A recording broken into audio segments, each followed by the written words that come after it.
Hello there, you're welcome to a brand new day. Now, have you seen some children in school? Nobody attends to them. This is what I mean. There's prize giving day, there's PTA, there's open day. No matter what they do in their school, their parents never attend. And they have both parents alive. The parents are very, very busy trying to make money to make the life of the child better. Listen, parents, we need to up our games. You need to be there for your children, especially in their formative years. This is the time that these children need you most. Now, you go out there and make money. You are not available in the morning. You are not available in the afternoon. You are not available in the night to go from morning to night to make money just to make your children comfortable. And you are not there. You are an absentee parent. Money is not the only thing needed to care for your family.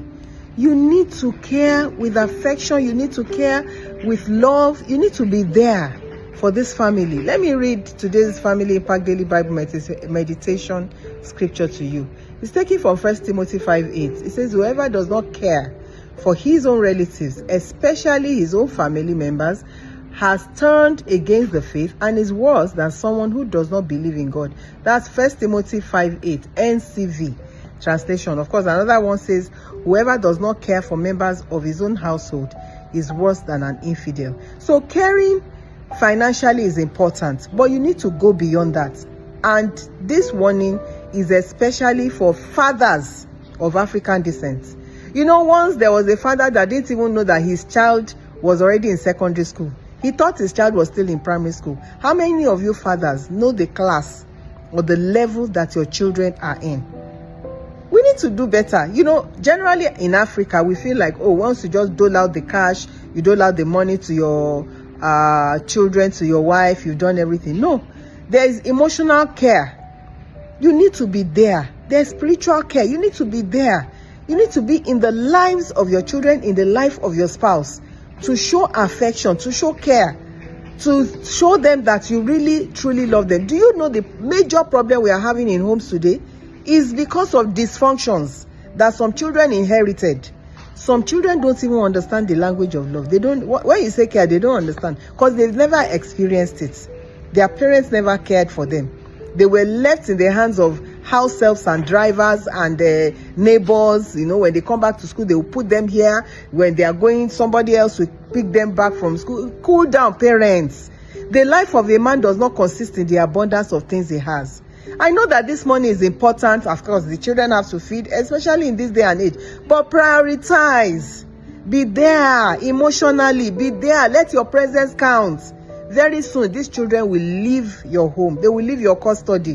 What are the memories that you have left them with? Can they ever remember that they had a father that used to sing poems to them? Or they had a mother that used to read the Bible to them? Or they had...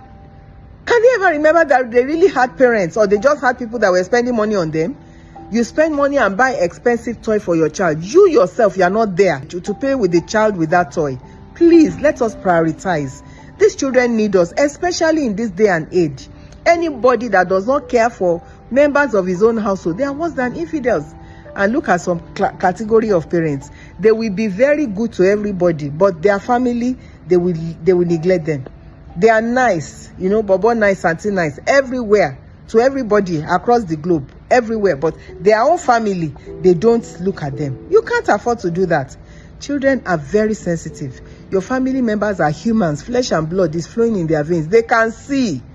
And remember, whatever a man sows, that shall he also reap. So let us come round and do the needful. You see, the year is running to an end. You need to have what I call assessments and see how you have been present in the lives of your family members, how you have been caring in the lives of your children, in the life of your spouse, and make amends when you need to. There was a video I watched, even though it was a comedy skit. The parents did not know that their child has been exchanged by the houseboy. You know, one day they were fighting. Of course, they didn't have time for each other. They were always going to work. The man was going and he said, hello, how are you? And, you know, the man said, the child said, who is that? And the houseboy said, that is your daddy. He lives home early. And the woman was going, he said, Okon, take care of him, take care of Junior. And the little boy said, who is that? The Okon houseboy said, that is your mommy. She also leaves home early. Can you imagine? Then one day they were fighting and they decided that they were going to do a DNA test over the child because they couldn't trust each other again. And when they conducted the test showed that the man was not the father and the woman was so sure. And Okon just bumped in and said, Madam Oga, this is exactly what happened. When I took this child to school, I couldn't find the one that I took to school, but I found this one and I brought him home. Just imagine, they didn't know that their child has been exchanged. They were busy. You better wake up. You better sit up and take good care of your children. Be there, be present in their life. You may not be able to afford the expensive toys, but you be the playmate of your child. Let them be able to open up to you. Let them be able to tell you what is going on in their minds. A lot of people, especially ministers at times, ministers of the gospel, I mean to say, they are busy with the gospel everywhere, but their children are there looking for who to confide in. Remember I told you the story of that boy that joined a cult and went home to tell his parents what he had experienced and needed somebody to pray with him, and the parents were having conversion. They didn't have time.